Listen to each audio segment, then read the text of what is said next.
A tank surfacing in a river, an elixir of immortality found in a grave, or a Russian plane found in a desert. Make yourself comfortable. Here are 7 improbable things found by chance in the 4 corners of the world. Anders Franzén was a Swedish archaeologist and naval engineer with a passion for recovering huge ships lost in the oceans.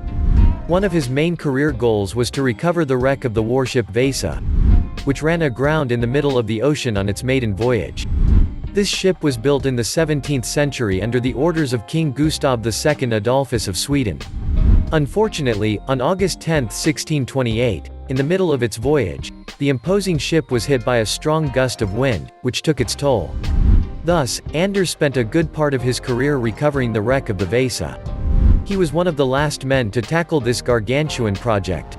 After a long search for the ship's location and the deployment of colossal resources to raise the wreck deep in the water, the Vasa was raised 333 years after the first recovery attempts, using steel cables connected to a hoisting crane. But before returning to the surface, he had to spend years preparing the wreck, digging 6 tunnels under the hull, and making 1,300 dives, all with almost no visibility. After the ship was raised from the water, it was placed in dry dock to await archaeological excavations in its bowels. The Vasa is now on display at the eponymous museum in the city of Stockholm. And even though Anders Franzén is no longer with us, I'm sure he must feel proud in his grave to have accomplished a historic feat.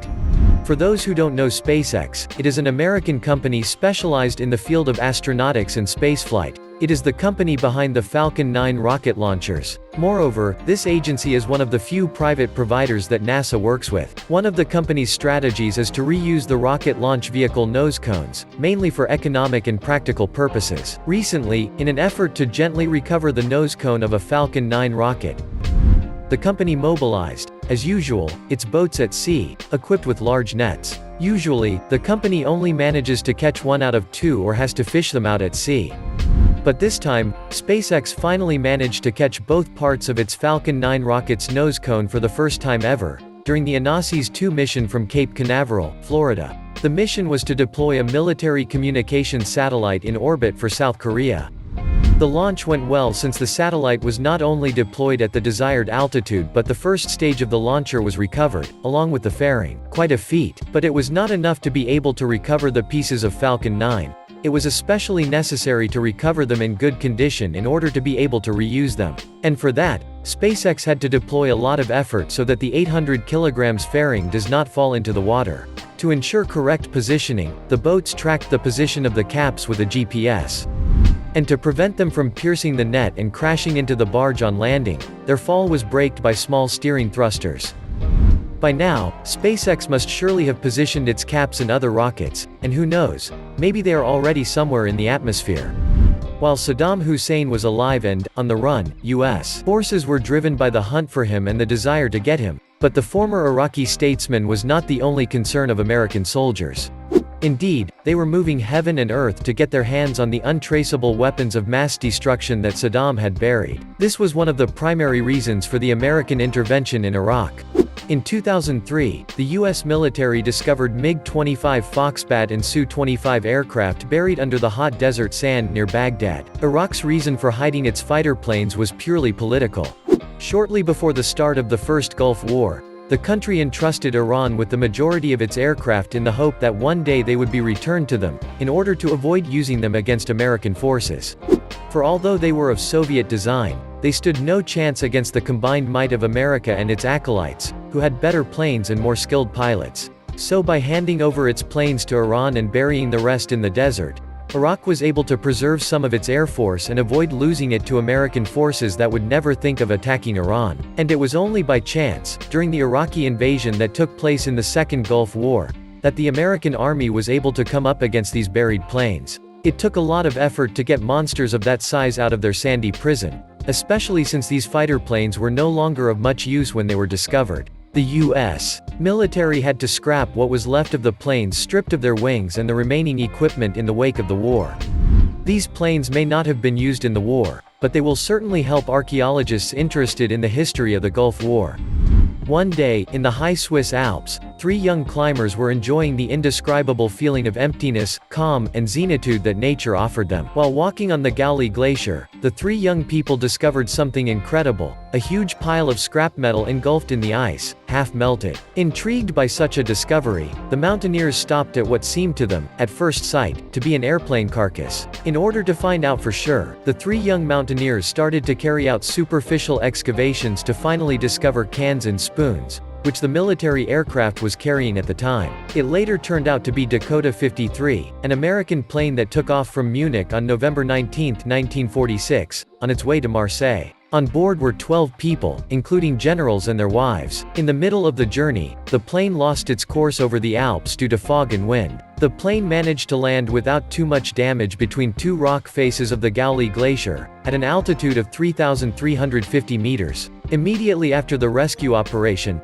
a heavy ice storm prevented the plane from being towed away, and it ended up being completely buried under the snow and forgotten over time. Several decades later, it was these three young people who found it, thanks in particular to the melting of the snow due to the high temperatures that the region was experiencing. It was very difficult for them to identify the plane at first, since it had almost no trace of its name, except for some inscriptions on the wings and propellers which were almost destroyed. The young climbers then reported their discovery to the authorities, who were quick to keep an eye on the plane's remains to ensure that they were not stolen. According to an archaeologist in Bern, the Americans are very interested in the remains of the plane. Whether the Swiss keep the plane or not, these three Swiss climbers will always have the right to boast about having made such an impressive discovery.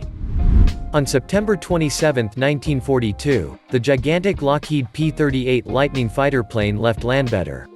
On board was Lieutenant Robert F. Elliott, then 24 years old, from Rich Square, North Carolina. The military plane was on its way to a shooting practice that day. After climbing to 6,000 feet, with about an hour to go, the plane's left engine lost all power.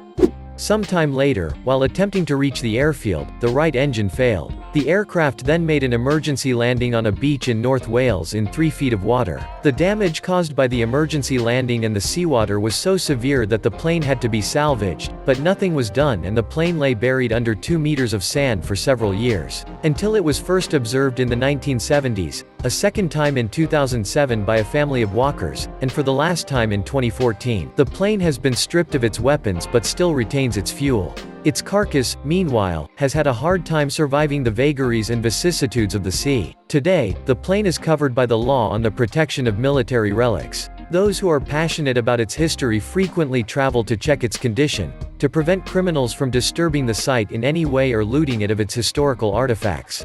The Lockheed P-38 Lightning, much more than a wrecked aircraft, has become a true protected historical object in the UK.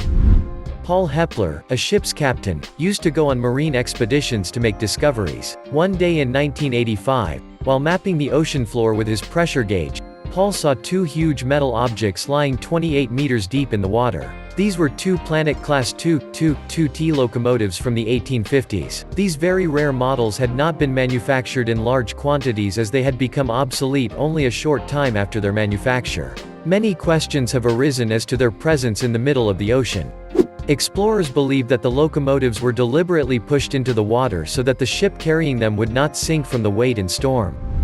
To correctly identify the 2 locomotives was not an easy task for the captain. The 2 huge engines, each weighing 15 tons, had been underwater for more than a century. The steam engines were encrusted with rust, algae, and barnacles that had accumulated over the years. Today, Paul Hepler has turned over his find to the principals involved, who are working with the New Jersey Museum of Transportation to develop a plan to bring the locomotives to the surface and have them restored. That little marine expedition in 1985 changed his life forever.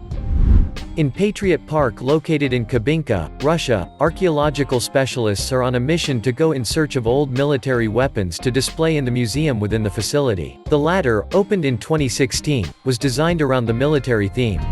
While trying to carry out excavations around the Don River, these specialists discovered a complete Soviet tank, which emerged from the water on its own, after spending more than 60 years at a depth of 6 meters. It was a T-34 tank, a 30-ton machine that was used during the Second World War. This discovery is incredible, especially since all tanks of this type were destroyed during the battles against Nazi Germany in the early years of the war. It is said that it was driving along a bridge when it broke, causing it to sink to the bottom of the river. Park archaeologists, with the help of soldiers from the Western Military District of Russia and several divers, retrieved the tank from the murky river bottom. After a phenomenal effort to get the tank out of the water, the Patriot Park specialists removed all the dirt from the tank. They then transferred it to the park to begin the process of repair and restoration, as the tank remained in surprisingly good condition. The park employees are obviously proud of having made such a great find, which can only add value to their facility, but they would be even prouder if it could start humming again. So what do you think of these 7 unlikely things found in the world? Give us your opinion in the comments. If you like this video, don't forget to give us a like, subscribe to the channel, and if you still haven't done so, turn on the bell to receive all the notifications and not miss out on any of our upcoming content.